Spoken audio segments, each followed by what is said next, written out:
My name is Tina CAMPT. I am the director of the Barnard Center for Research on Women. And on behalf of the BCRW, as well as the entire Barnard community, I really want to begin by extending an extremely warm and enthusiastic welcome to all of the participants, both the audience participants as well as our speaking participants in the conference. This is actually the second in a series of events that are actually happening around the country, focused on racial profiling, police violence, criminalization, all through the lens of the experiences of women, girls, trans, and gender nonconforming people of color, with the first taking place last week in Chicago. BCRW is really, really honored to be able to host this New York City-focused event. And we're proud to do that as part of an ongoing commitment that we have to be a space and to provide a space that offers the opportunity for difficult dialogues, for dialogues on some of the most urgent questions, issues, challenges facing our communities in the current political and historical moment. We are looking forward to a very exciting series of conversations over the next day and a half. But I also need to emphasize that we think of this as not a traditional academic conference. We want to encourage you to use this space, to use this conference as a creative and generative space in which organizers, advocates, and scholars on the cutting edge of these issues will be exploring the multiple forms and contexts of police violence and criminalization targeting women, girls, trans, and gender nonconforming people of color. It's a space where we will be engaged in the hard work of problem solving, with the goal of ending police violence against women, girls, trans, and gender nonconforming people of color. Now, before moving into our first panel on policing of gender and sexuality, I want to begin by acknowledging the original inhabitants of this land, the Lenape people, and the genocide and land theft that has enabled our presence here today, as well as the enslaved African people who built so much of this city, and those who are excluded from this space by borders of nation or accessibility based on disability, income, or other factors. Now, I also want to acknowledge that the subject matter that we're engaging is difficult. And in organizing this convening, we've sought to create a supportive space that gives us all room to experience the many responses that may come up over the course of the next day and a half. We invite you to visit something that we have set up upstairs on the 5th floor, which is a healing room, and that's located in room 501, and it is yours to use if you need to take a break, to regroup, or to reground. A few logistical announcements before we get started. Over the course of the next day and a half, as you'll see in the program, there are a number of different conversations. The first thing you need to know is that it's easy. We're all going to be in this one room. Okay, so there's nothing spread out. Everything is going to be happening here. If you have questions about the facilities or about logistics, please reach out to one of the members of our staff who's wearing the BCRW t-shirt, which asks you to dare to say the F word, okay? F word means staff. If you have any questions, please reach out to us. If you have any concerns related to safety or conflict, please reach out to anybody who is wearing a purple armband. Those are the members of our safety team.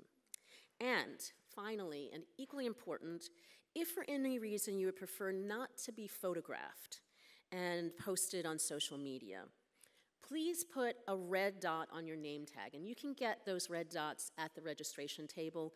The people who are our staff members who are registering you offered you a red dot, but if you don't want to be photographed, if you don't want to appear on public media, we respect that, and we just ask that you make that known to us by using a red dot. Is there anybody in the room today this evening, right now, who would prefer not to be photographed? If you could raise your hands. Okay. So I'll take note of that. There is a photographer. One of the things that we have done is that by virtue of those red dots, even if you are by accident captured in a photograph, we will not reproduce you. in any way, shape, or form, okay? I personally am available throughout the conference, and I'm looking forward to engaging you. If you have any questions of me, please feel free to grab me and ask any questions or any support you might need. And so with that aside, I'm sorry to bore you with all those logistical questions and issues and details, but they're often important because we want you to feel comfortable in this space. I'm going to turn over to our first panel. And I'm going to ask our panelists now to assemble on at the table. One other piece of housekeeping while they're coming to the table, to the panelists. We do have an ASL interpreter who is coming and will be here this afternoon and this evening. They have not yet arrived, but if you do need ASL support, please actually mention that to myself or any one of the staff people. There are seats up front that are reserved for that as soon as that person arrives. So passing over to our moderator, Gabriel Arkles of the ACLU LGBT project and formerly of the Sylvia Rivera Law Project. Gabriel will be moderating our first panel and leading us in a discussion of policing and gender and sexuality. Welcome, everyone. I'm very honored to be here with all of you, and I'm especially honored to be here with Bianey, who is here from Make the Road, LaLa, who is here from the Anti-Violence Project and Trans Women of Color Collective, and Kate, who's here from Brooklyn Law School, and was very recently of Legal Aid. So we're going to be talking on this first panel, we're going to have a conversation about policing gender and sexuality, and the ways that racialized gender norms get enforced through police and other types of law enforcement, and what people are doing about it. We also have on this panel the absent panelist of Dean Spade, who couldn't be here because of a family emergency, but he sent us a video, so we're going to be screening that in the middle of this. To get us started, I'm just going to share a little bit about some of the work that I've done thinking about the role of clothing as a means for policing gender and sexuality, clothing and hair.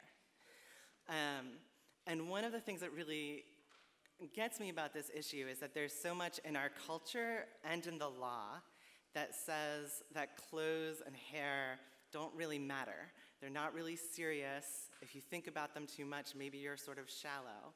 But at the same time, which is all a part of misogyny, right?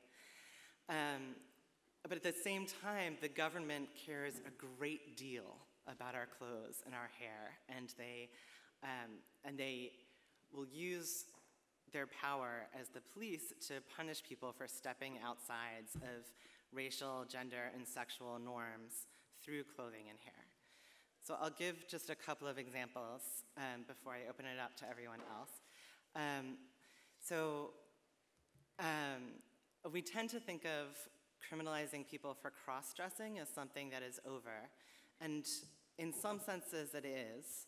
People are very, very rarely these days actually arrested and charged with cross-dressing or impersonating the opposite sex, although that was a long part of our nation's history. But criminalization for stepping outside of these roles still happens a lot. It happens in schools. People may have heard about some of the ways that Black girls have been punished and pushed out of school for wearing braids or for having an afro. There's also instances of Native American boys with long hair being punished or pushed out of school, and trans kids being punished or pushed out of school for not adhering to a gender-specific dress code. And this happens on the street as well in a number of different ways. So sometimes it's actually a part of policing to see people, it's a very explicit part of policing to look at people's clothes and make assumptions about criminality based on that.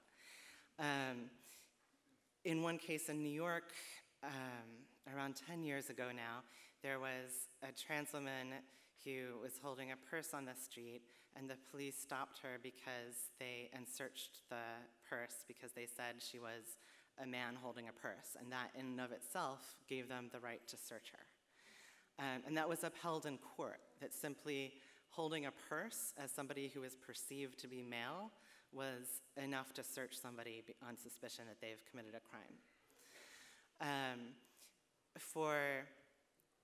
Also, masculine dress for women has been something that has been seen as very suspicious. You can find cases where they say that a particular woman became a suspect in some sort of a violent crime because she was wearing mannish clothing. And as many people have documented, including Andrea Ritchie, also wearing masculine clothing is sometimes used by the police as an excuse for being physically violent toward gender nonconforming women and girls. In the context of sex work, also feminine clothing that is not seen as concealing enough is explicitly written up as the basis for believing that people are seeking to engage in prostitution. And sometimes they'll say it, and again, it's all very explicit. Even if it weren't explicit, it would still be happening, but it's completely accepted by the courts for the most part. And they'll say that there was a man who was dressed as a woman, is the way they sometimes frame it, or they will describe a woman who in reality is usually a woman of color who is wearing scanty clothing. Will describe she was wearing a mini skirt and a jacket that was partially undressed, and therefore we knew that she was manifesting an intent to engage in prostitution, right?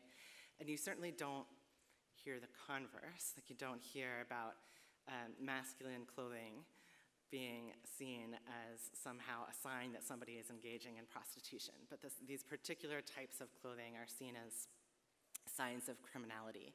And it continues even into prisons, where people will be placed in solitary confinement for not adhering to these very strict and detailed codes about clothing and hair, including that do things like prohibit having braids, having afros, having head coverings, having nail polish or a bra or earrings in a men's prison, having hair that's too short or facial hair in a women's prison. And it's been frustratingly difficult to get people sometimes to take these things seriously. You know, I talk to them about issues that are happening in prison, and people will say, oh, it's very serious when there's no access to health care or when there's violence, but it's much more difficult to get people to understand how much this stuff matters. And to sort of flip it. So if nail polish doesn't matter, if nail polish is not something that's important, then why are people being placed in solitary confinement for possession of it, right? Like, why is it always on the burden of the individual to say why it's so important and not the burden on the government to say it's so important to us that nail polish not exist in this facility? But that's, of course, only just one of many, many different mechanisms that gets used for policing sex and gender. And I wanted to ask my co-panelists to talk about some of the other ways that they've seen sexuality and gender getting policed in the course of their work. LaLa, would you like to start next? First of all, I'm going to need y'all to give me some energy and make some noise, because when I tell you, you don't have no understanding the amount of energy, the amount of strength it takes for a black trans woman to hop on the train all the way from Manhattan for an hour, leaving work. I'm gonna need some love in here. Yes.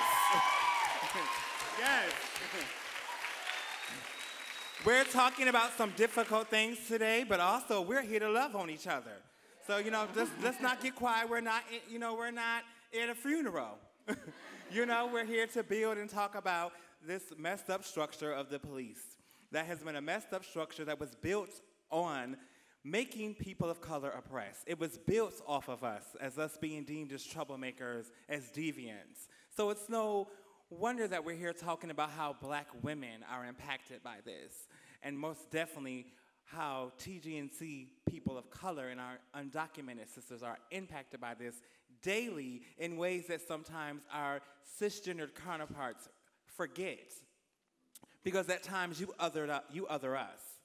And understand that we are still going through the same things that you're going through and still have no access to support, no access to reporting, especially if you're undocumented. And these systems know that because they're a militant team of an army that our government officials can't even control. That construct alone that they are not able to be held accountable in this country. It is 2017. If you go back in the history of policing, there has never been any kind of police accountability. They have higher power than the president. That's a problem, right? That's really a problem.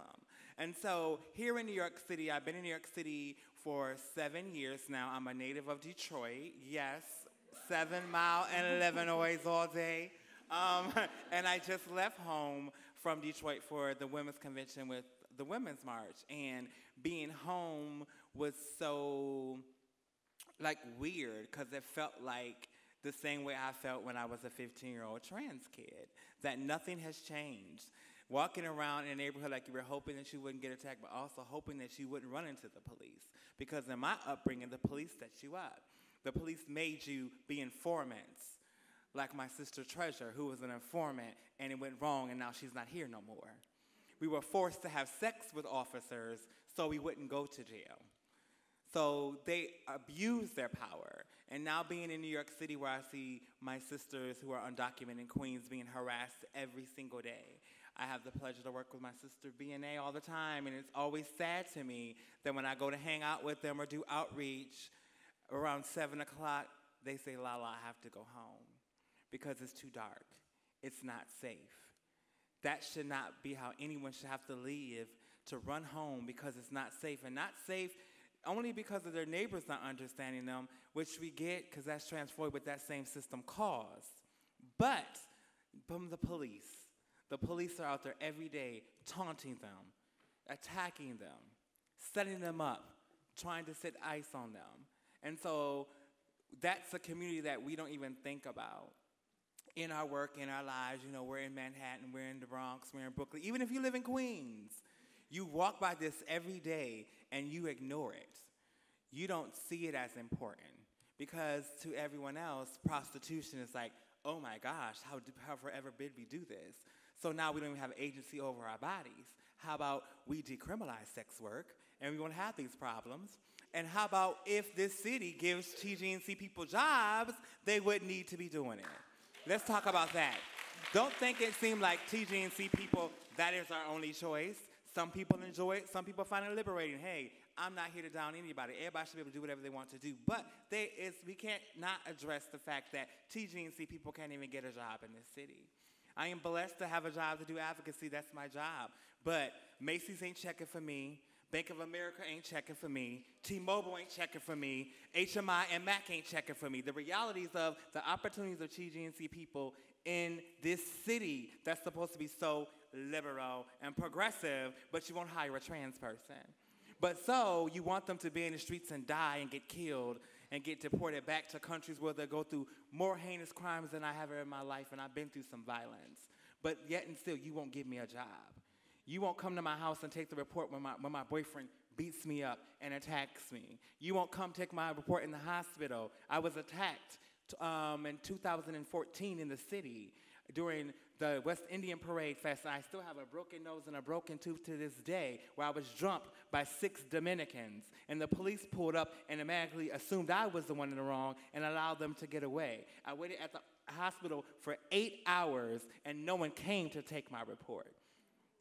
So I'm not here talking about what I've heard. I'm talking about what I lived. I'm a living witness to policing and how violent it is, and how violent it is in the West Village, where we're supposed to be free, where Marsha and Sylvia marched and hung out and took care of our people, where now queer folks are scared to go in the village because if you jump on a turnstile, you'll sit in jail for a week. If you sleep on a stoop, you'll sit in jail for a week. If you sleep on the pier, you're going to be attacked. And so we need people like all these beautiful women in here to show up for us.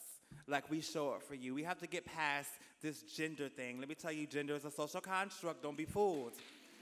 Gender is a social construct. It is a thing to divide and conquer. If you want to break it down and say, yeah, you're trans, you're probably just trying to say that to sell your thing. No, I'm going to break it down to you. Because a man still is higher than a woman in this country.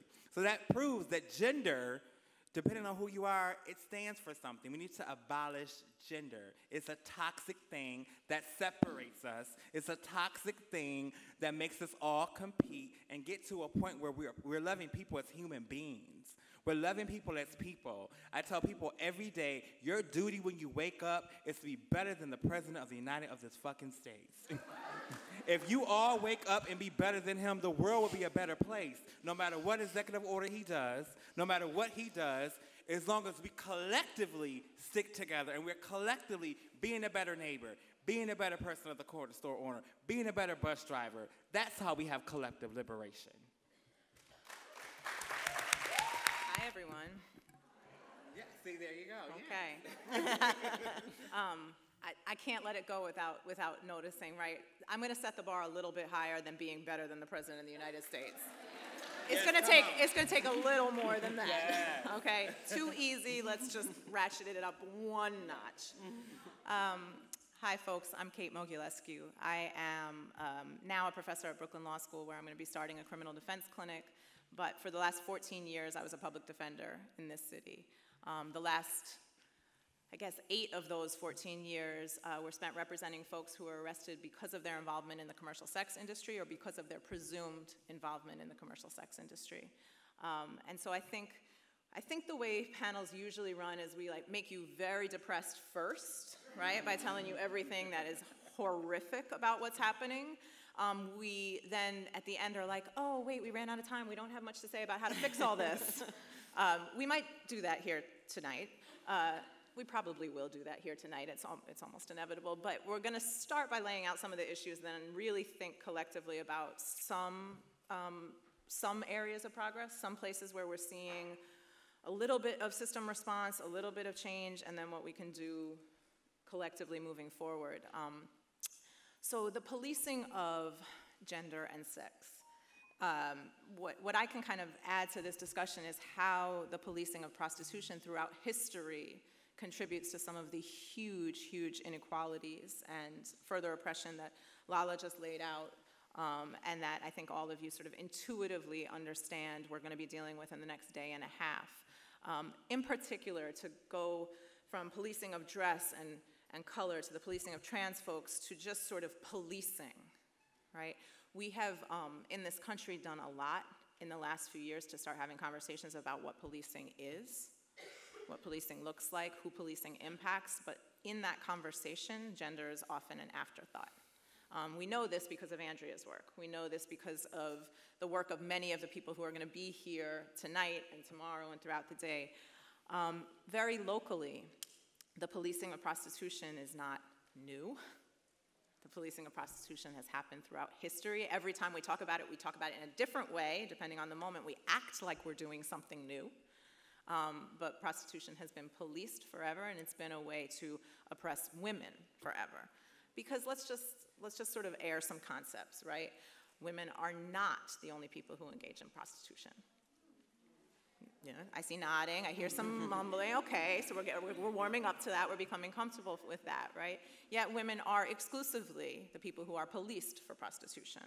And the way that women who are in prostitution are policed and viewed says a lot about just us as society. So in New York City, for years, for the last 4 decades, we have had a loitering for prostitution law.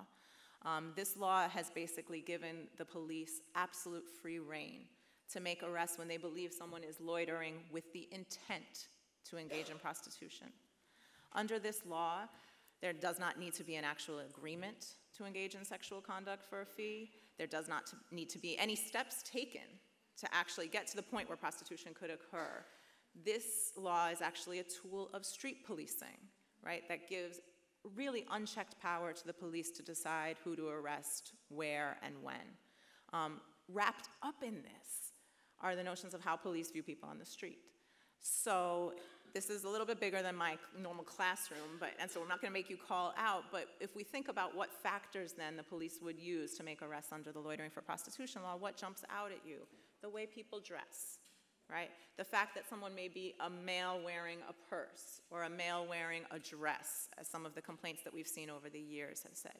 The fact that someone is wearing a puffy jacket has been cited as indicia of their intent to engage in prostitution, along with overall sneakers, sweatpants, sweatshirt, tank tops, a shirt showing the outline of someone's body, which I'm not sure still exactly what that means. Cleavage, no cleavage, short shorts, long shorts. Skinny jeans, loose jeans, right?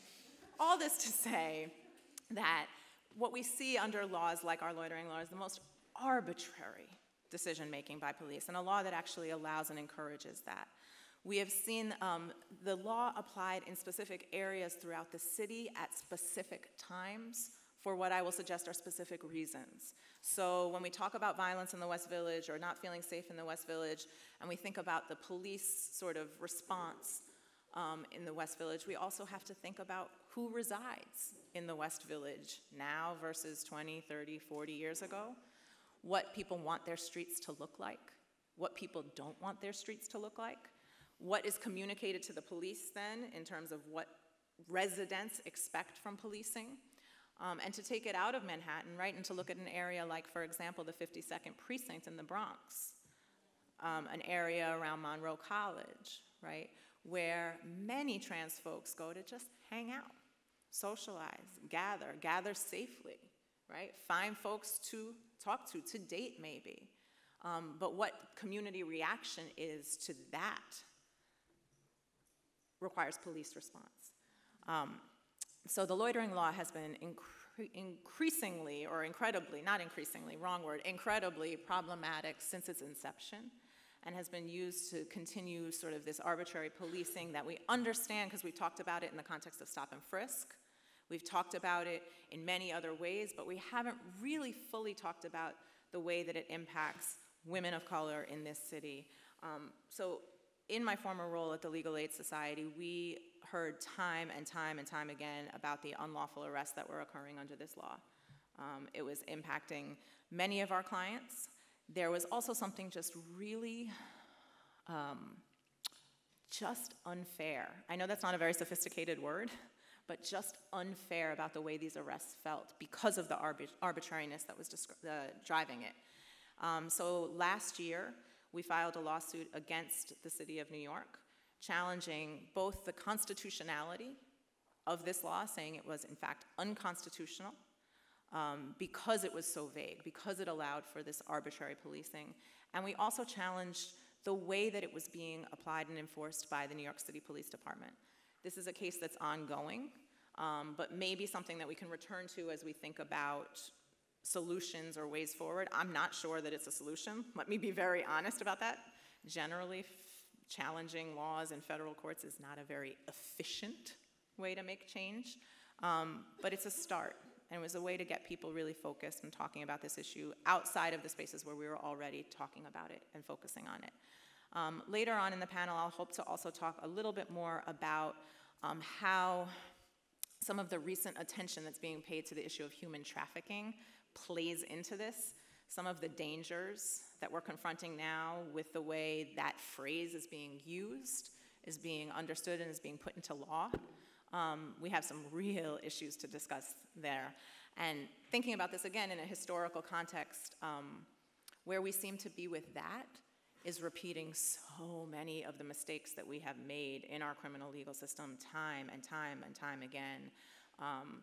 I can talk about this more, but thinking about the work that Andrea and others have done challenging sex offender registration requirements for certain laws, figuring out who's impacted most by that, exploring the unintended, or if you're deeply cynical like me, maybe intended consequences of some of this. So I hope we're gonna be able to come back to that throughout our discussion today.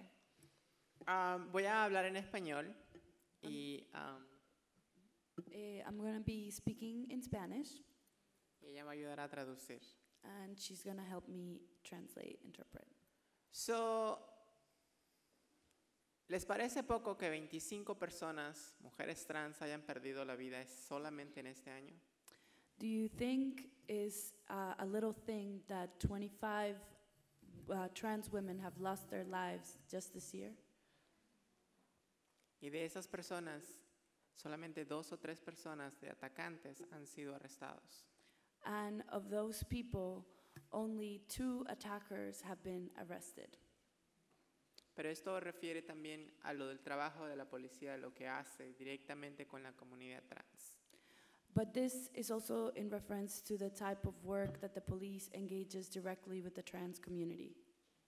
Soy una mujer trans latina de color, al igual que mi compañera o hermana, LaLa. I am a trans Latina woman of color, same as my comrade or friend, LaLa. Y para nosotros es un orgullo estar sentadas aquí, And for us, it's something that brings us a lot of pride to be sitting here, pero también nos asusta el estar afuera. but it also scares us to be outside. El maltrato de la policía es terrible hacia nosotras, no solamente el de la policía, sino también el de la comunidad en general. The way that we are mistreated by the police is terrible for us, and not just the way we're mistreated by the police, but in general by community. En el reporte que nosotros, como se hace Camino a Nueva York, hicimos en el 12, perdón, In the report that we did in 2012 as Make the Road New York, el reporte se llama Transgressive Policing. a report that is called Transgressive Policing. Ahí pueden encontrar historias de mis miembros que han sido atacados por la policía, que han sido detenidos por la policía, por la simple razón de ser mujeres trans. In this report, you can find reports from my members and stories from members who have been attacked by the police simply for being trans women. El 70% de esas personas que contestaron a las preguntas dijeron que en alguna vez en sus vidas han sido parados y detenidos por la policía. 70% of the people who responded our survey said that at some point in their lives they have been stopped by the police. Muchos de ellos fueron arrestados y llevados a la policía. Many of them have been arrested and taken into the precinct by the police. Y casi el 52% de esas personas decían sentirse miedo, al igual que yo, de estar caminando en Roosevelt Avenue por la misma razón de ser arrestadas. And about 52% of them said that just like I feel fear to walk along Roosevelt Avenue for the fear of being arrested or interacting with the police. Y la razón por la cual me gusta hablar siempre de las cosas que están pasando con la policía es porque soy una de las personas que trabaja con la comunidad LGBT trans en Queens.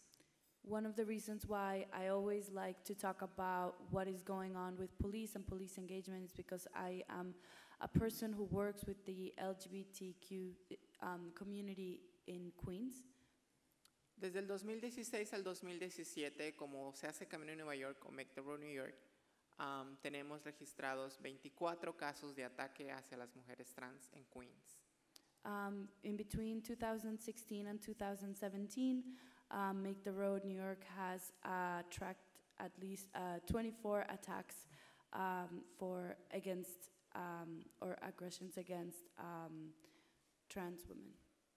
¿Cómo puede ser posible que en la última reunión que yo tuve con el precinto 110, el capitán dijo que no existe ningún tipo de ataques o increase de hate crimes en contra de las mujeres trans? How is it possible that in the last meeting that I had with the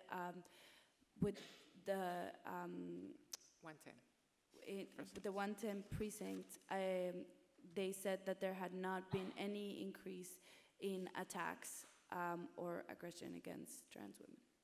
sabiendo que ellos no toman esos casos como importantes, ya que en muchas ocasiones he llevado a mis miembros a hacer reportes con la policía. Uno, no nos ofrecen el servicio de traducción que nosotros necesitamos. It's clear to us that they do not take our complaints seriously, and it is seen, for example, because whenever I take members to make complaints about the aggression we experienced, for example, number one, they do not offer us the interpretation needs that we have.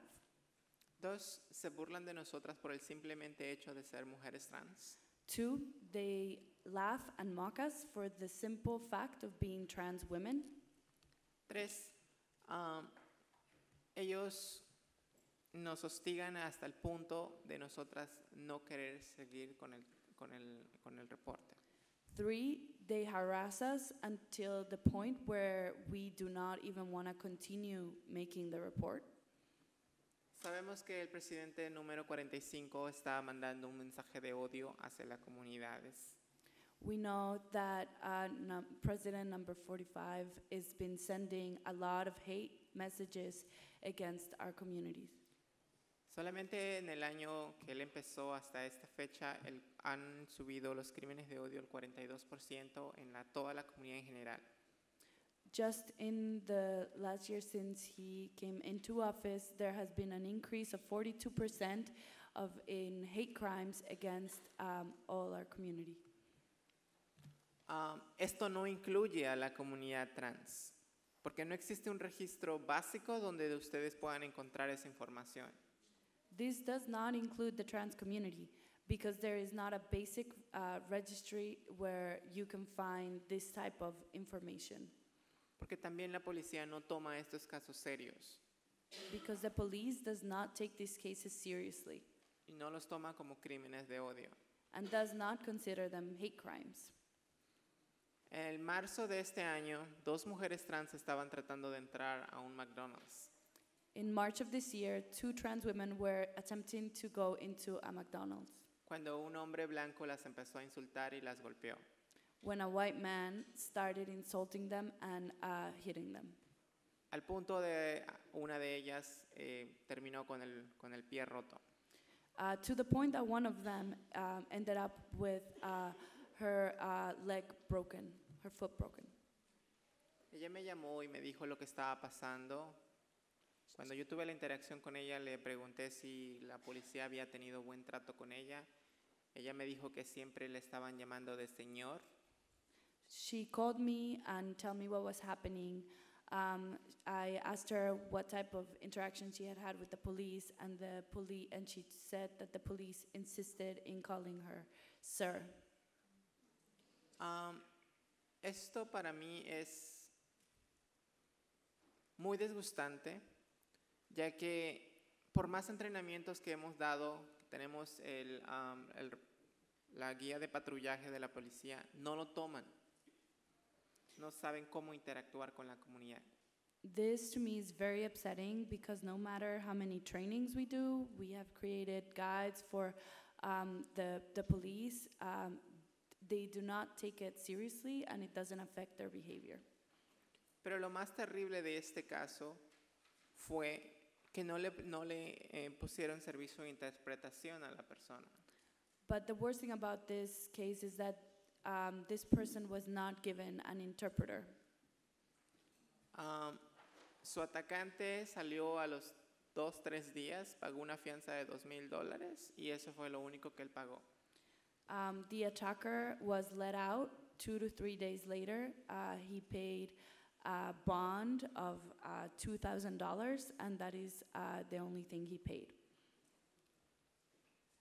Casos así como estos estamos viendo todos los días en Queens. Como les dije, soy la única persona en Queens que reporta todo este tipo de ataques hacia la comunidad, donde las mujeres trans llegan golpeadas a los precintos y los policías no les ponen interés en los casos.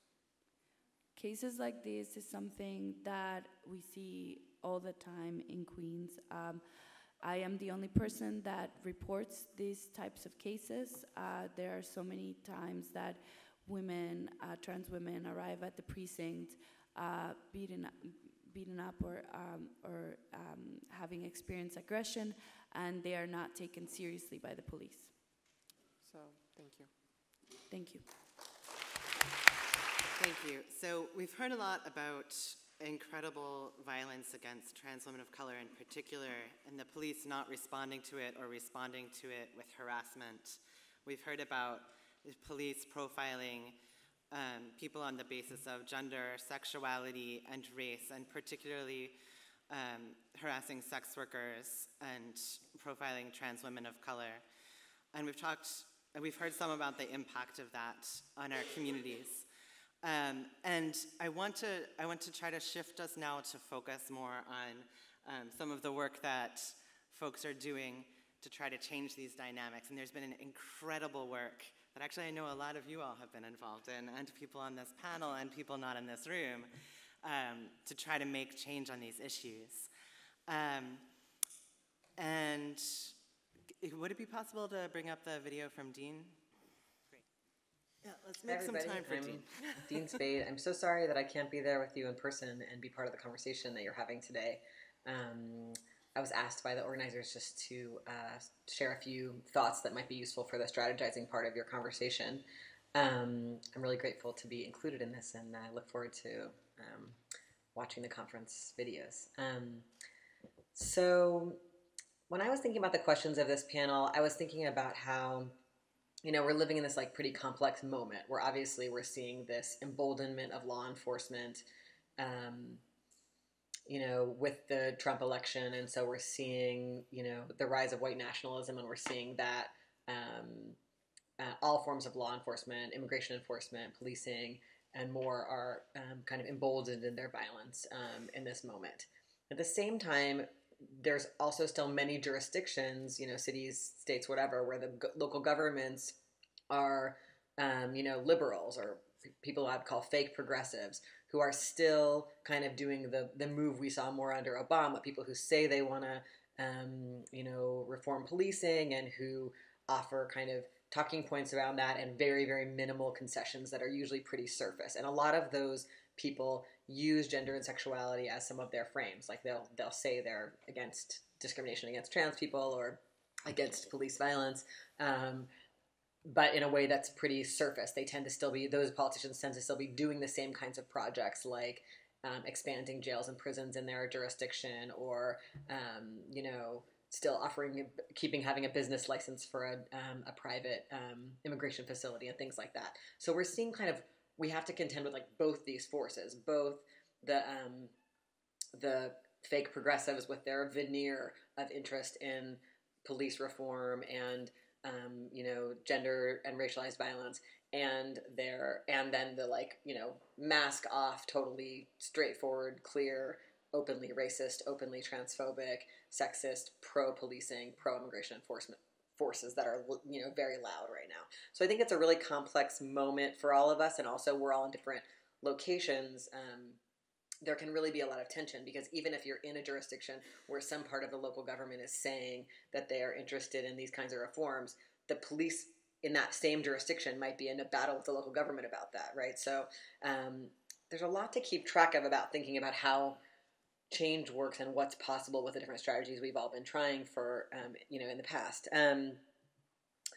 So some of the things I thought, you know, were worth thinking about, you know, these conditions are, further say that kind of no matter where we are, these overlapping conditions, these overlapping layers of having both the difficulty of the explicit pro-policing, pro-violence groups, and the fake progressives who still actually support the apparatuses of violence. We all are dealing with that in some sense, in some combination, in our local contexts. So it's a lot to hold as practices of violence against our communities worsen. So given all of that, I've just been thinking about strategies. How can we evaluate the strategies we've been using in prior periods, and what strategies we need now? And I wanted to lift up a few things that I've been looking at and being inspired by and wondering about, and then just share a few questions that might help with the discussion, the questions that, if I was there, I would like to discuss with all of you. So one set of strategies that we've seen and that people have been using for a while now are trying to actually create policies in police departments that prohibit various kinds of violence that harms trans people, gender nonconforming people, women, people in the sex trades. And one question I have is kind of, how has that worked out? I live in Seattle, where I think for about 10 years now we've had a policy in place that was one of the first in the nation to address how police handle trans people when they're arrested and brought to King County Jail. So it's a King County policy. And what I hear is that it does not, it has not necessarily changed people's experiences. So the kinds of violations that led to the creation of the policy are still happening, is what I hear. Of course, it's hard to ever really get good information because there's no transparency on the part of the county. The transparency only comes from if community members who are experiencing it tell each other, and that surfaces. So that's a real question. Like, does this stuff work? How do you make it work? Why is it not monitored? Why is it not enforced? Are we butting our heads up against the wall when we try to change these systems? That's obviously a question a lot of people have been asking and are asking in lots of ways. So anyway, I've been partly also looking at strategies that are more about building our capacity to keep the police out of our community's experiences. So one place I've been keeping an eye on that I've been really moved by is the Oakland Power Projects, which are, you can find information about them on the Critical Resistance Oakland website. And these projects are focused on decoupling healthcare from policing. So basically giving people something else they can do when there's a health crisis besides call 911, since 911 often brings the violence of law enforcement into the community further. So the Oakland Power Project have been putting on like workshops and trying to build skills in communities around 3 kinds of healthcare. One is mental health. So when there's mental health crisis, how do we train people up to respond to trauma and mental health care crises without calling the police? 2 is chronic health conditions that impact communities like diabetes and many other chronic health conditions facing the same communities that are so targeted by policing. And the 3rd is acute emergencies, like acute health problems like gunshot wounds. So this is a very like bold and inspiring project in my view, aimed at actually just like preventing anyone from having to call the cops for some of these things that consistently are, people are kind of don't have an option and end up calling the police. So that's one project I'm interested, like how could we think about whether that could inspire further work along those lines. Another project I've been following is this Baltimore Jail Support Project that emerged out of the Baltimore uprising in the wake of Freddie Gray's murder. This is where, as I understand it, a lot of activists who'd been spending more time at the jail because of all the arrests related to the uprising decided to work on a project to support people coming out of the jail in general. So they have a certain number of hours a week where they are outside the jail, and they can offer people rides, and sometimes they can offer people ways to make phone calls or get basic needs to transition, since people are released from the jail often with like absolutely no resources. So again, it's like a way to prevent people from further being criminalized right then in the few hours after they get out of jail, and to help with some of those kind of acute needs. So I think that's a really interesting project, and I really admire that it's for anyone walking out of the jail. It doesn't say that there's certain people who are deserving or certain people who are less deserving. So I think it's a really interesting and thoughtful approach. Also, where I live in Seattle, there's been like 2 of kind of the major forces of like anti-police and prison activism for the last many years here have been this Block the Bunker campaign to stop the city of Seattle from building a new police bunker. So it's been a really like important, concrete goal of stopping this bunker from being built, but it's also been a transformative framework for helping build an anti-policing, criminal punishment apparatus consensus that I think has really shifted a lot of the politics in the city. And similarly, there's been about a 5-year campaign to stop the county from building a new youth jail. That has also been work that's been very dynamic and very coalitional, and has, I think, again, like shifted the frames inside the city and county about whether or not politicians think they can get away with expanding this apparatus. And it's I think, producing an anti-police and anti-prison politics that's louder and includes more people and is more thought out, and leading people to deeper conversations about alternative approaches to social problems that aren't centered in policing and prisons. So I think there's a lot of, one more campaign I'll mention too that I think is interesting, is inspiring me, is the new Jewish Voice for Peace campaign to stop the deadly exchanges. The campaign is called Deadly Exchange. It's a campaign to address how law enforcement, both immigration law enforcement and police from all over the country, go on these exchange trips to Israel and train with the Israeli Defense Forces, the Israeli military. And so it's looking at how the U.S. and Israel are exchanging these deadly practices of racial profiling and intense surveillance and new forms of weaponry and whatever, and saying, like, can we do local campaigns in all of our cities or counties or whatever, trying to stop these exchanges from as local people. So it's a way, I think, to de-silo international solidarity work and decolonial work from domestic policing work, and a way to expose the connections between these kinds of violence. So I've also been interested in that. Another place where I think people are doing something that lets people really plug in their local context to go head to head with the police forces and like push back against police tactics. So those are a few of the things that I've been thinking about, like, as different approaches that are not centered in trying to change the policies of police forces. Because I think I've just been wondering, now that we've had many years of trying to do that, whether or not we see that working. Whether or not the pressure that our policy changes put is equal to the pressure of, like, white nationalism that's further enhancing police violence, and just the pressure of policing itself and its culture, which is utterly, in my opinion, resistant to becoming less violent. It seems to become more and more violent. So I think some of the questions I would love to discuss with you all if I were there are, when we look at these local policies that have been passed over the years that are focused on gender violence, what have they been doing? Where have they had any effect? And if so, why? Was it because they had something else built into them about monitoring or about enforcement? Or if they haven't worked that much, should we still be trying to pass them? Are they a misdirection of our energies? Or is the organizing around it still worthwhile because it builds our power? And that's a question I just really don't know the answer to. And then the second question is, I think there's more and more people really mobilized with some kind of critique of policing and criminalization and state violence. How can we plug those people into these mutual aid projects, these direct community support projects that provide alternative ways of getting our needs met that prevent contact with police in our communities, like the Oakland Power Projects or like the jail support project? So how do we take the energy that I think our movements have generated over many years by exposing police violence and turn that into like really on the ground participation by people who are newly mobilized, and give entry points in for newly mobilized people to be part of really concrete material mutual aid work. Okay, so with the rest of our time, I want to have all of the panelists speak again. You can either respond to Dean's questions, or you can pose your own questions and share your own ideas about this work to make change.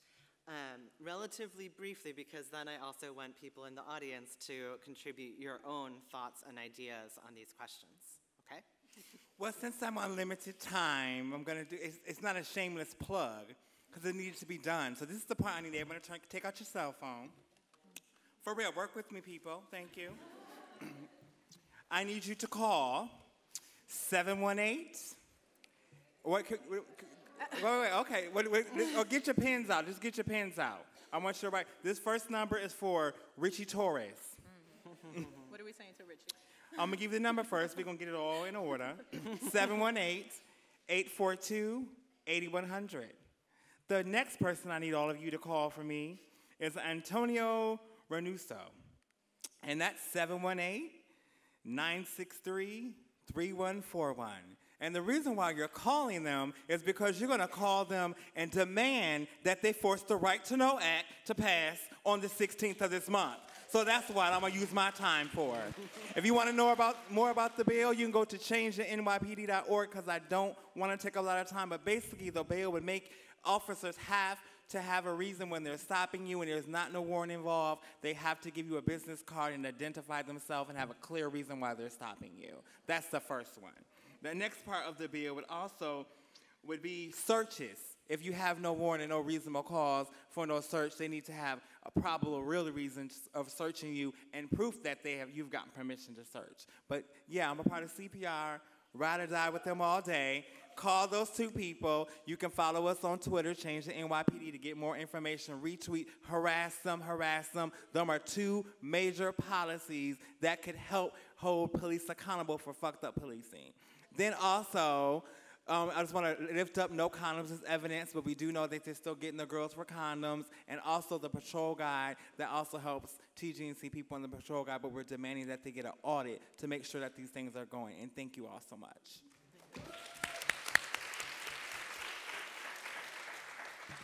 LaLa, maybe you just want to say those numbers one more time. Yes, I will. So for Richie Torres, it's 718-842-8100.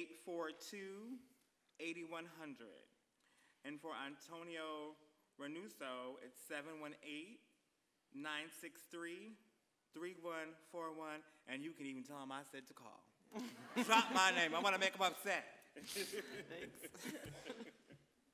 Go ahead. Sure. Yes, make those calls, please. So I think to LaLa's point, there are two different things we need to be doing. One is taking these measures or supporting these measures that will add some safeguards to policing and to what we see as police abuse. I don't see these as a total solution, though, and I don't know if you do either, LaLa. But I think this is one step. To Dean's point about is changing policy within police departments even a goal that we should have as a community, or is this does this work? Does this work? I don't know. I think that we have to be unafraid to proceed also on a second track, which is really an abolitionist track of these very systems. So we need to be able to say that we can try to make policing better, but we also have to have reasonable expectations there. And the sort of fake progressivism that Dean was warning against is something that we're seeing at play in our city right now. I mean, particularly as it comes to prostitution. You know, the mayor's office and NYPD had a press conference in the beginning of this year saying they weren't going to arrest people engaging in prostitution anymore. Why? Because everyone engaging in prostitution is a victim of trafficking. Now, you can take issue with that framing. You should take issue with that framing. You should deconstruct it, unpack it, point out all the things that are wrong with it, but that's what they said, right? That very weekend, 25 people were arrested for engaging in prostitution in hotels across the city. What that announcement was, that announced sort of the ceasing of prostitution arrests, was actually a way of announcing an increase in resources to the vice departments in the NYPD. There were 25 officers added to the vice unit as part of the announcement that the NYPD was no longer going to arrest people for prostitution. You riddle that out. You tell me what is the actual consequence then, what's actually gonna happen. So what we saw, it's prostitution arrests continued, but everyone in the city was like, oh my God, this is amazing. They said they're not gonna arrest people for prostitution anymore. And then the attention went to something else. So what do we have to do? We have to challenge that. We have to monitor, right, that sort of fake progressivism. Is that what he said? Is that the phrase? Am I using that phrase correctly? Doesn't sound right. Fake progressivism. And say, okay, you made that announcement, but what does it mean? It means adding officers to a vice unit that is already militaristic in operation? No, that's not okay. So thinking about the alternative approaches to problem solving, thinking about public health, right? Real public health resources that are accessible, available, that can, you know, work as intervention points way before criminalization. All of that. So, you know, I think these things have to happen simultaneously. There has to be sort of, we're working in reality and we're working within the confines of what we can do, but we should not abandon our larger goals of really challenging just the policing system that we've suffered under in this city, but across the country for, you know, too many decades now. So I also am part of Change the NYPD, and please support the Right to Know Act, because it's important for all people of color, and especially for the trans community. But also, please feel free to join us at the 7th Annual Trans Latino March. It's on 2019.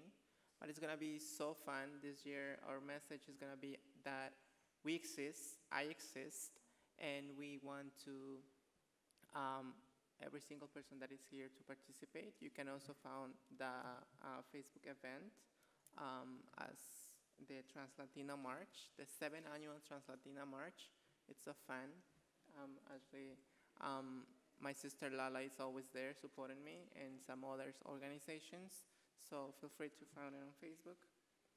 And support the trans community events that it's happening on November, the Trans Day of Remembrance. Day of Remembrance.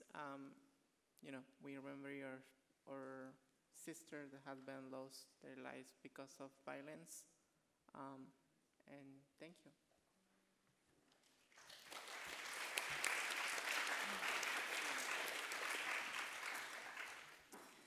So now we're going to broaden the conversation to include audience members. I think there should be somebody, Trishala, with a mic. Great. So there's someone there who can come to you so you can speak into a mic. And we want to invite you, this isn't about a Q&A, this is about broadening the conversation. So I also want to hear... Bless you. And so I also want to hear what you all are working on and what your thoughts are on some of these issues, about what works, how can we tell what's working, what can we do to shift what's happening in terms of policing sex and gender. Thank you. Thank you all so much for everything that you said. It was so very helpful and wonderful. I've been thinking a lot about how to navigate talking to fake progressives specifically, because I'm from a very conservative rural area where I've had to deal with a lot of conservatives, so I'm very numb to that. But fake progressives make my blood boil, and I don't know how to convince them to take action and how to convince that abolishing the police isn't a crazy idea. That's actually something that we should be working on, and abolishing the prison system isn't something that's crazy. These are all ideas that need to be taken into consideration. Colonialism never really ended. America still has colonies.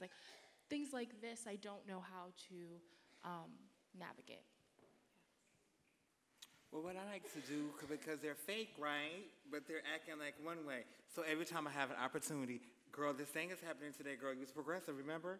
I'm gonna come pick you up and say, tag them on Facebook. That's how you get them. People say, especially politicians, I hold them to what they say. We was at a press conference 3 weeks ago, and you had said, here's your opportunity to show the trans community that you're here for them. Here's this flyer. You gonna come? Just be, really flippant on them. That has kind of worked with me. When they say that, make them accountable to what they say, even if they come and they may be upset. And sometimes some won't show up and some will. But if you're trying to culture shift and push them, that's all you have to do. We have to have the reality that some going to be on the movement and some ain't. That's just the reality. But we still have to still push and try to recruit those people. And so that's tactics that I have used. I feel like sometimes I try to ask questions more because I at least can get very easily onto a sort of self-righteous rant. But some of these questions are actually hard when it comes to police and prison abolition. So being real about that and saying, the truth is I'm not sure. It's really hard when I see somebody getting attacked in the street, to figure out exactly what to do without relying on the police. But I know that sometimes people get hurt so much more when I call the police. What do you think we should do in those situations, And it's just because it is tough, and the more I feel like we can sort of bring people in a little bit, sometimes it can diffuse the defensiveness or something, but I don't know that there's any perfect answer.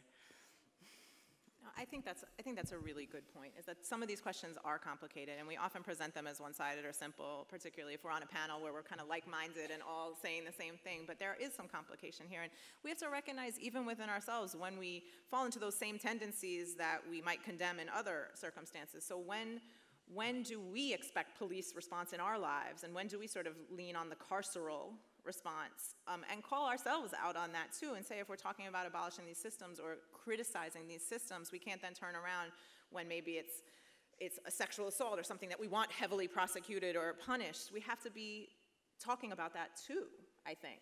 And what does this look like? And are there a category of principles or things that we're comfortable with police involvement around, and then sort of things outside that circle were not, but we have to challenge ourselves with that too, because if we come across as sort of asserting that this is easy or straightforward, I think we lose, right? It's not easy or straightforward, because when something happens to your loved one, right, that notion of, well, I want that person held accountable, or I want to see something, right? We have to think about that. Is that valid? Is that valuable? Is that what we want? And if so, how can we build safeguards into it?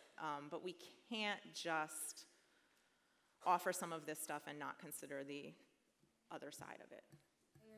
I'm in the 10th grade. I'm with my program, Street Squash Newark, and I have 2 questions.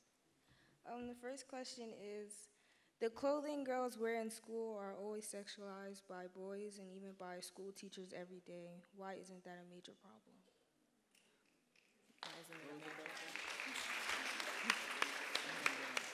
We had a little trouble hearing you. I think the question was if the clothing that girls wear in school are sexualized by boys, men, teachers, I think you said, right? Why isn't that a major problem? Yeah.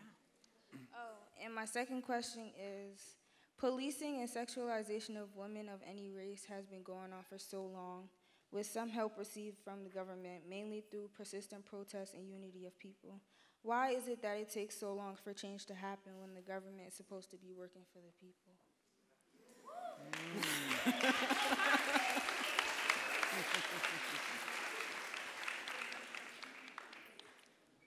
Yeah, that's great questions. I think we all know the answer to that question. No, it's just really what boggles my mind is like, people want to like always need statistics or do data analysis or surveys, or we have to have a town hall to discuss things that we know have been going on since the beginning of policing when it started. Since slavery was abolished, that's when these things begin to shift and happen. All of a sudden, there was a prison pipeline, there were all these things. You have to go back to any movement, even me as a trans leader in this community. I have to go back to where the movement started to learn how to shift things. We have to go back to that time in the history books, the real history books, not the ones they give you, and talk to your elders, collect those stories of how we kept people safe without the police before these systems happened. That is the answer, and no one wants to have that conversation, because when you have that conversation, that includes people of color. That includes women of color. That includes undocumented people who have been the main people that have been oppressed by that system. So the system is holding us hostage to change, and we as a community have to flip it back on them and say, oh no, people power is going to overrule this system today.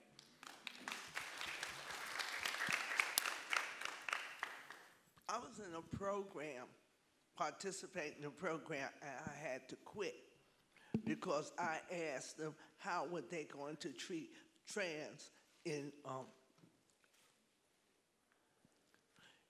the emergency room. And they had nothing to say to me. And I asked them 3 times.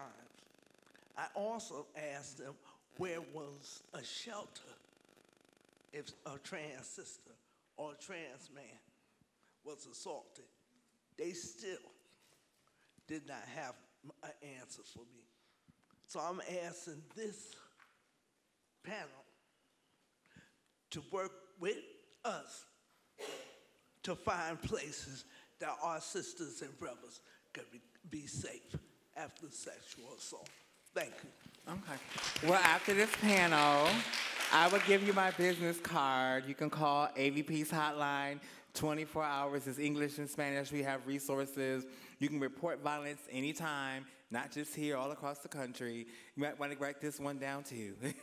It's 212-714-1141, and actually, if anyone else, I might not have enough, but if you want a business card and you want to get in touch and you want to get involved and you want to make your movement intersectional, really, then come and talk with me. But I will come get my business card to you so I can help you. It's 1141, and our hotline is run by nothing but 100% volunteers. So if you're interested in doing our 40-hour hotline training, we always need hotline volunteers. You can go to our website, avp.org, and sign up to be a hotline crisis counselor. I have a question in regards to something that Dean mentioned. He mentioned a project called the Oakland Power Project and how they had numbers you could contact in different crisis situations or for different necessities. And I'm wondering if there is a phone number in New York City or like an organization that we can contact if there's like a mental health crisis that like we witness happening on the street, and we know that there needs to be somebody who has more training than a lay person to interact with that, but we don't want to necessarily call the police. I haven't heard of anything, but I know that because, the city has that new mental health initiative, and everybody thinks, yeah, they're doing it, but no, it's like you talked about earlier, it's that catch, that press conference catch. The catch of it is that means that they're calling the police to help them. And so that's where the problem is. So I haven't heard of nothing in the city, but maybe that's a conversation we should have. That would be an important town hall as a community to discuss how could we create that, or reaching out to Dean to see how were they able to create that. But I've never heard any, but besides what the city does, but they involve the police, which is not good. Yeah, I agree completely. I mean, everything that's happening locally seems to be still the primary mechanism is NYPD, but I would love to start that conversation as well. I have heard I also don't know of any real resources like that, but I know that the Icarus Project, which is a radical mental health group, has some resources on navigating mental health crisis, and the Mental Health Project at the Urban Justice Center has done some work to try to make the policing less horrible around it.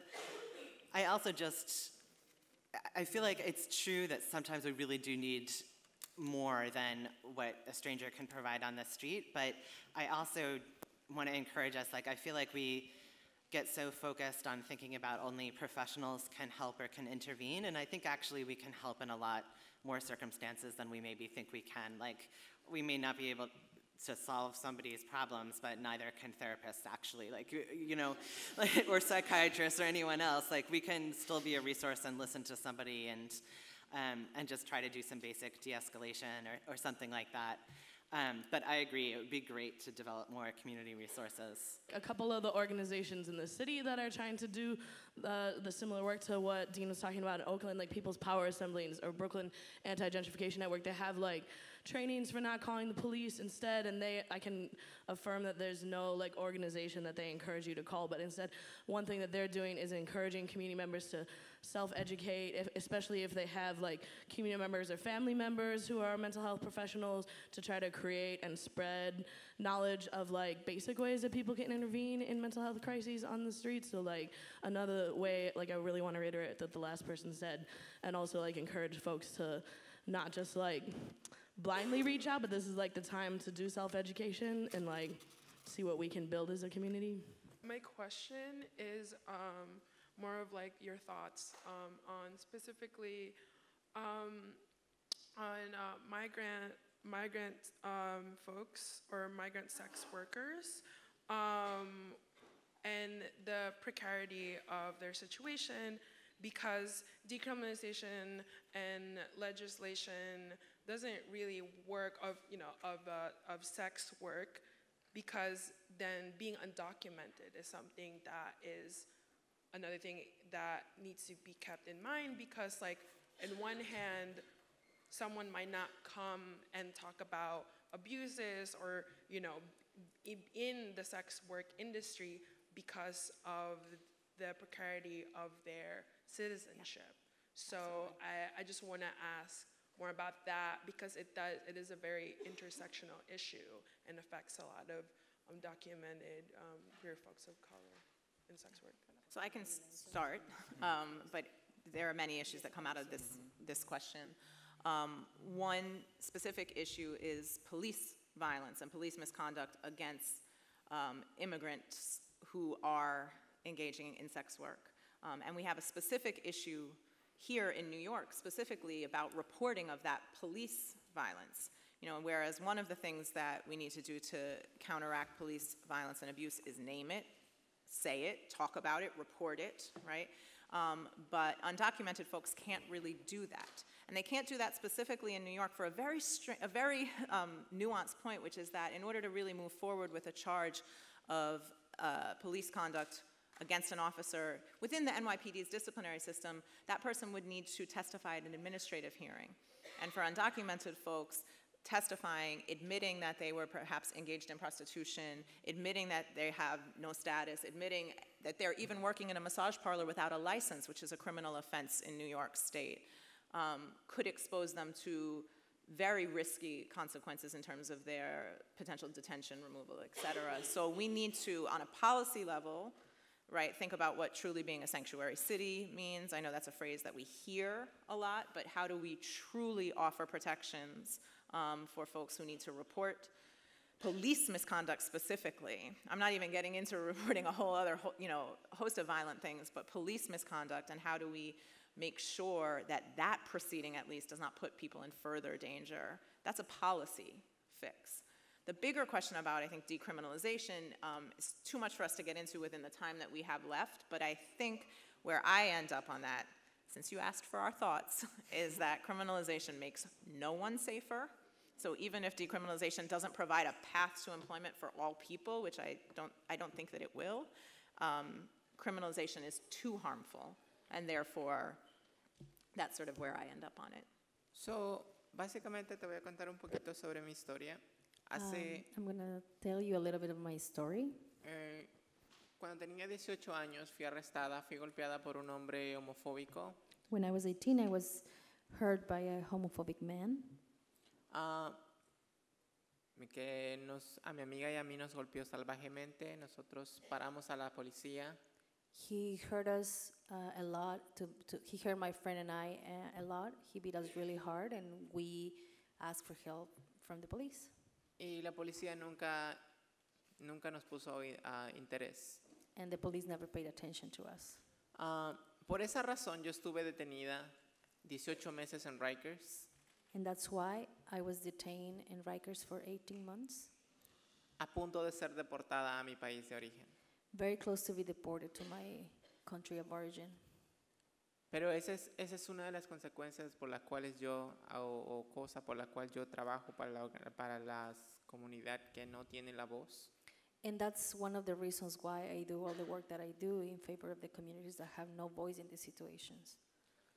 Para que ellas alcen la voz en ese tipo de ataques, que no el atacante quede libre y ellas sean presas. So that people feel strong to be able to speak up, and it's not us who are detained and the attacker is just free. Y lo que nosotros como Se Hace Camino en Nueva York hacemos es, si una persona trans es indocumentada, hacemos lo posible para arreglarle sus documentos dentro de los Estados Unidos. And what we do at Make the Road New York is that we do everything that is in our hands and it's possible to solve the documentation problems that people have, or the issues that they have with their documents when they are undocumented. And so we try to give them the papers that they need in the United States. Pero somos una organización que pues no puede tomar caso de 200, 300 personas. But we're an organization that cannot take 200 or 300 cases. So, por eso pido a las organizaciones, y hay personas que conozcan organizaciones o gente que conoce a personas trans indocumentadas, que las apoyen, que lleven a estas personas a centros de apoyo para que ellas puedan resolver ese tipo de situaciones. So I ask you that you support organizations and that you share these issues so that organizations can build the capacity to be able to do this kind of assistance and this kind of work with people, and that you can take people that you know, trans people that you know, to these organizations. Porque muchas de nosotras estamos trabajando en la calle sin saber lo que nos puede pasar. Because a lot of us are working on the street without knowing what can happen to us. Solamente por el simple hecho de que somos mujeres trans no nos ofrecen un empleo. Because we don't get offerings of jobs because we are trans. So, thank you. Thank you. Very engaging conversation. I just wanted to extend that conversation and answer Professor Mogulescu's charge to talk about the intersection of prostitution and human trafficking and the skewed characterizations of who's a victim versus who's a perpetrator in that conversation. And I'm not a scholar of any of this, but just in the media representations and my own, lived in experiences, women of color are disproportionately seen as the perpetrators, irrespective of age. And so just expanding the conversation around victims versus perpetrators within those contexts. Thank you. Yes. And I would just like to elevate, also, don't forget, I was in the women's conference and we had this conversation because, we get to a lot of the problems that we have when we have this conversation that as us women, say that you are embedding yourself in our movement and forgetting our oppression. And that's not the case. The case is that we are going through the same things, the same rate as women of color, but we have that added layer, which is our gender identity and sexuality. And because of that, we can't go home to our family. We can't go to the police because we brought it on ourselves. And we can't go to anybody else. This year has been the most highest year of trans women of color in this country that have been killed. We've lost 22, and more than half of them were trans women of color. More than half of them, the police have not done their job. More than half of them, the police and the press misgendered them. They immediately went to finding their past. They were a prostitute. They were in a hotel. All of those things used to justify killing a trans woman of color in this country. And we, as a community, we create that when we do the same thing.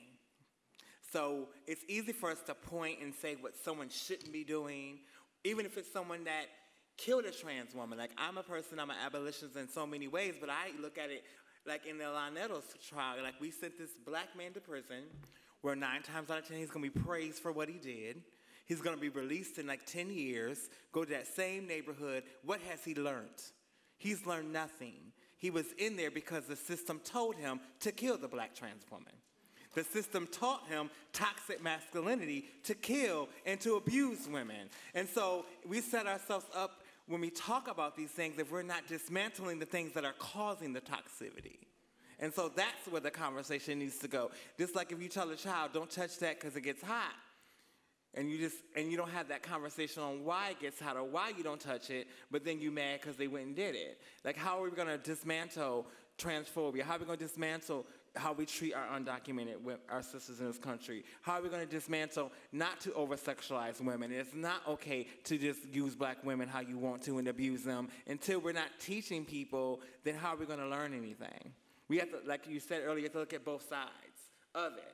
We can't expect someone to learn, especially when it comes to transphobia, because they're not learning that. Because the doctor told my mother she was raising a boy, and clearly that was a lie, because look at me here today. So the problem is teaching people and giving people the skills earlier in life so that we can dismantle the things. We cannot put the responsibility on the person once they've done the crime when they never had the tools to understand it was wrong.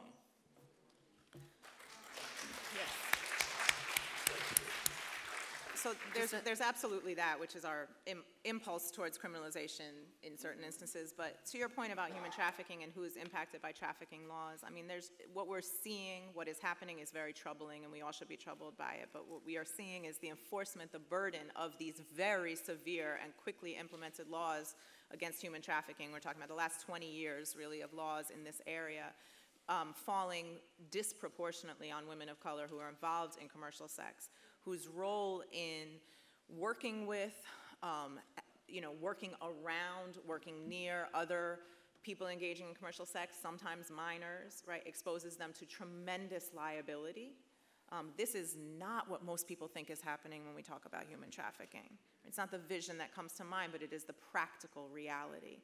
What this means for women who are engaged in commercial sex, who then face very serious criminal charges like sex trafficking, like promoting prostitution, compelling prostitution, is not only huge prison sentences, registration as sex offenders, right, but just an absolute ignorance as to their actual conduct and experience and what was happening. And this is because in the area of human trafficking, like in so many areas, and we can talk about the war on drugs, and we can talk about domestic violence, we can talk about so many parallels, our rush here was just to create more and more and more criminal law. And when we do that, we know who criminal law is enforced upon. So I want to talk more about your question. I could talk about it for days, as the people in this room know me know. But this is, so what do we have to do, even if you're not a scholar, whatever that means, right? We have to think about what women are in prison right now for, for trafficking. How do we support them when they come home? How do we help them navigate this web of sex offender registration and other restrictions on them? How do we tell that story when we talk about human trafficking instead of the story that just gets told over and over again? Because there's some real work to be done there. And so, if, I'm happy to talk to anyone offline, after the panel and tomorrow about this, because I get fired up about it for sure. I'll just add briefly, and then I think we have time for maybe one more question. But so I totally agree that we need that. Like that deep dismantling culturally and beyond the legal stuff on so many levels. And I do think, I could also talk about this for days, don't worry, I won't. But I do think that we should try to learn from the other decriminalization efforts that have happened, right? So like we saw some decriminalization of cross-dressing, but a lot of it just shifted into prostitution arrests, right? And we've seen some decriminalization in some places of marijuana possession and sale. And their arrests have generally gone down, but the racial disparities in arrests have gotten even more sharp because it's the white people who are able to get the licenses to sell. And black people don't have the licenses and are still getting criminalized for selling, right? And so I think decriminalization of sex work is important, and we need to figure out how to make it as meaningful as possible. And then we need to look at, we also need to decriminalize migration, right? And HIV criminalization, I think in people's minds, a lot of that is about men, but in California, they looked at what the actual prosecutions were. The group that had the most prosecutions was black women.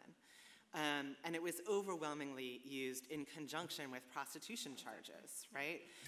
Like those things are so tied together. And while they didn't have any data on trans people, like the cases that you can find in the media, it's often a black trans woman who's getting criminalized in this way. And then you need to just sort of like keep moving it back, and you end up needing to decriminalize more and more things, and ultimately we need to decriminalize everything and shift to a whole other framework. But I think that work can be meaningful, and there are traps all along the way because of how deeply embedded this is. So we need to think and learn and act, and we're going to have to keep doing more and work on cultural levels and on interpersonal levels in addition to the sort of legal levels. We have time for no more questions. That was all just a total deceit.